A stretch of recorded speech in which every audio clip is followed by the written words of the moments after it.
ایک تیرے سوا میرے مولا بے کس کا سہارا کوئی نہیں، کوئی نہیں۔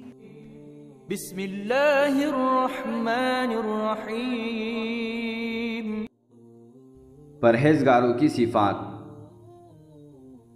قرآن کریم نے پرہیزگاروں کی صفات بیان کرتے ہوئے فرمایا کہ پرہیزگار وہ لوگ ہیں جو غیب کی ان باتوں پر ایمان و یقین رکھتے ہیں جن کو انہوں نے اپنی آنکھوں سے نہیں دیکھا ہے، نماز کو پابندی سے اس کے وقت میں ادا کرتے ہیں، اللہ تعالیٰ کے دیے ہوئے مال میں سے نیک کاموں میں خرچ کرتے ہیں، قرآن کریم اور دوسری تمام آسمانی کتابوں پر ایمان رکھتے ہیں۔